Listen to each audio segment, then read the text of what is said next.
What an absolutely gorgeous, gorgeous spring day. Look at this, not a cloud in the sky. People are out, dogs are running around like crazy. Beautiful. Speaking of springtime, synonymous with springtime is a fresh start.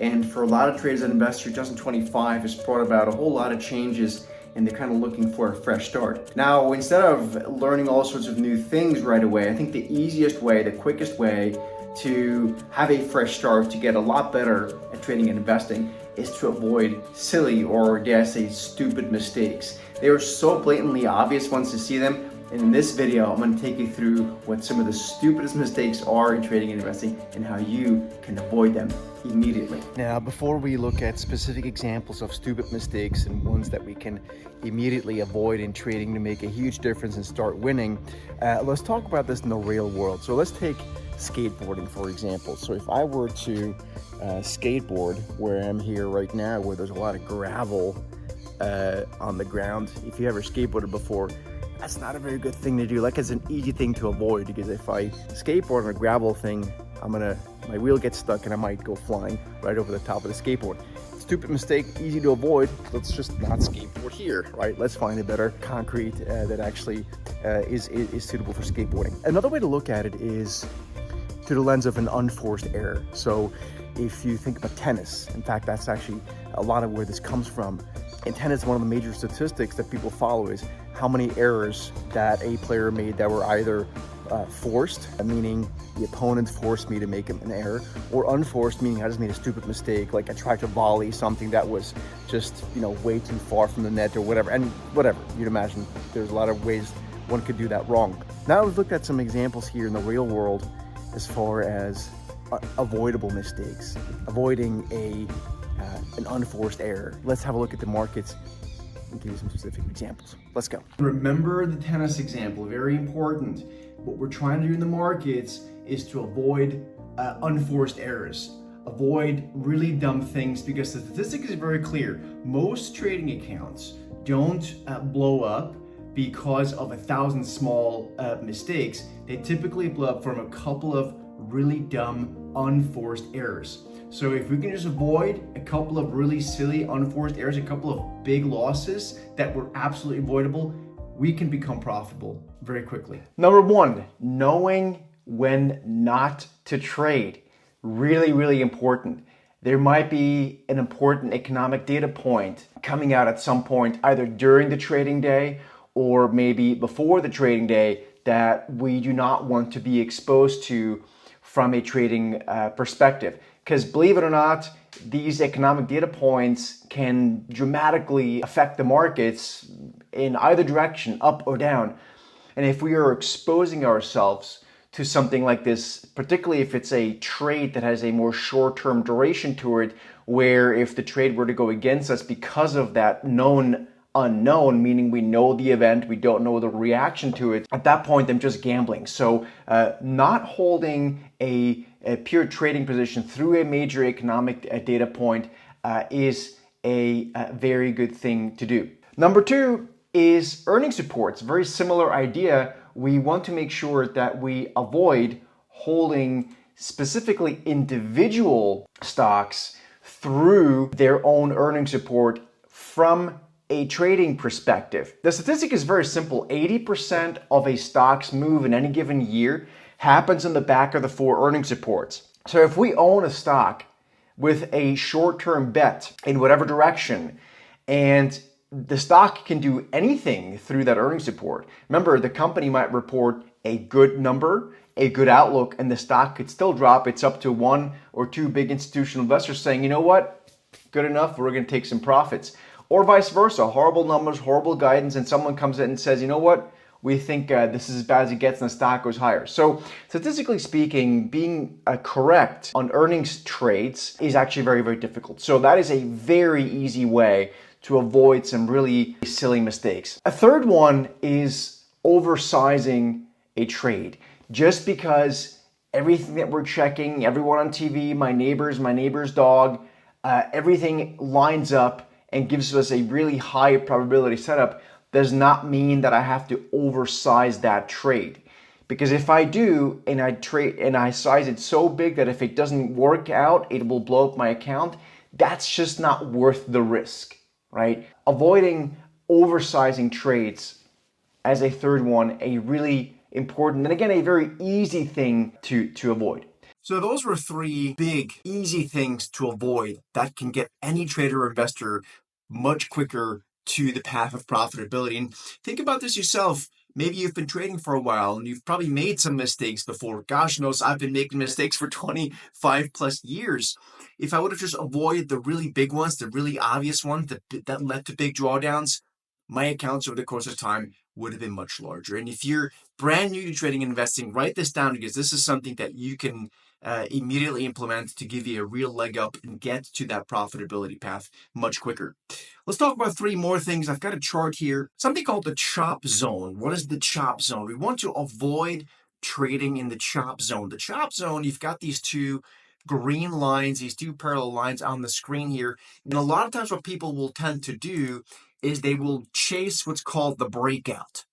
Either to the upside or they will chase, if they want to be short, the breakdown to the downside. But you can see at some point we establish a trading range. And while trading ranges are tradable, the problem is once they stop being the trading range, once they do lead to the actual breakout, that's the one thing that we really definitely want to avoid is missing that big breakout. But a lot of people tend to make silly mistakes of trading what's called in the chop zone, when really there's not much happening. Otherwise, we wouldn't be having a choppy zone.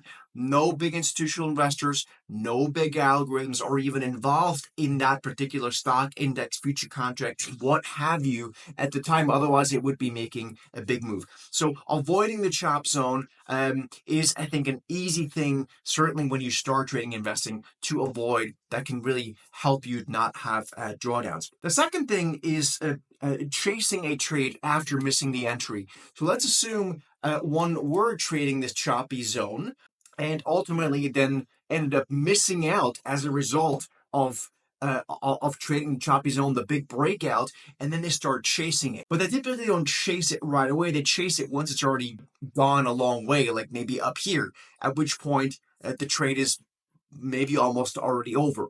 Again, if we have a clear, repeatable process, we are going to avoid, number one, trading in the choppy zone, and number two, chasing the breakouts. Because chasing, as a general rule, is not something that profitable traders are made up of. The third thing is not adhering to predefined profit targets and stop losses. So if you have a trading and investing plan, you want to make sure you actually stick to those predefined stop losses and profit targets, even if that means giving up opportunity. And again, this is where the two major emotions that we have, the fear and the greed, are coming into play to do everything they possibly can to keep us, to part us from our money. But if we can just avoid the silly mistake and we avoid the emotions, that goes a very, very long way. So we've covered quite a bit of more quantitative mistakes that we can avoid. Let's talk about a couple of qualitative ones. One of the big mistakes that a lot of people do that are easily avoided is essentially what I call revenge trading. So revenge trading is basically after a few losses, which is very much part of the course, part of the tuition for trading and investing that we have to pay. A lot of people will start to revenge trade. Revenge trading can take a shape in different ways. For example, let's say we already reached our maximum number of trades that we want to do, and a lot of them were losses, or we were down significantly for that day, week, month, whatever it might be. We then start going in and doing much more aggressive trades, much less adhering to our rules, and ultimately maybe even increasing the position size. So revenge trading, quite frankly, might be one of the biggest problems that people end up having, because it kind of combines a whole bunch of things. It's fear, it's greed, it's chasing the breakout maybe. It's that desperate need to revenge and get back. And I talk to so many people that have that mindset of revenge trading. If I could just get back to break even and with one more trade, and it ends up snowballing. So you're much better off taking a step outside, finish trading for the day, for the week, maybe even for the month, or the quarter than revenge trading. It's an easy thing to avoid, a very profitable thing ultimately to avoid, meaning it can lead to profitability much quicker. Something else to avoid is trading out of boredom. Now, trading out of boredom to some extent is something that we've probably all done before. We come home after work, we think, oh, it's time to put on a trade. It might even be a situation where at work we take a break and we try to put on a trade during the break or on the golf course. But it's one of those things that doesn't really add up, because when you think about it, the market doesn't wait for us to have time to trade. We have to make sure that we are there when the market gives us a trade. And when you just think about this, what I just said, all of a sudden trading out of boredom is something that we can easily stop doing. And typically when we trade out of boredom, we are just not in the right mindset as well. We're not in the risk management mindset. We're more in the, oh, you know, I'm hopeful this is gonna work, and then it typically kind of doesn't work. So trading out of boredom, avoid that. Last but not least, gambling through major news reports where we think we have an edge, but we really don't. Jobless claims, you know, and non-farm payroll numbers, GDP prints, anything like that is typically not something that we actually have an edge on. And we see a lot of people put on trades, put on outsized trades, another thing to avoid, through these kind of events where they just don't have an edge on. So avoiding that goes a long way, similar to what I mentioned in the beginning of this video, which is not holding a trade in an individual company through its own earnings report from a trading perspective is also something that goes in the same line. So hopefully this is helpful, folks. Avoiding stupid mistakes in trading and investing can get us to avoid the big drawdowns and get us to the path of profitability much quicker. If this video helped you, please make sure you subscribe to the channel, you give us a thumbs up like, and if you want to see this approach in action, you will want to join us in our Set the Market morning call, which happens at 9 o'clock Eastern Time, Monday through Thursday. Make sure you join us for that in the link down below. Again, subscribe to the channel. I'll see you in the next video.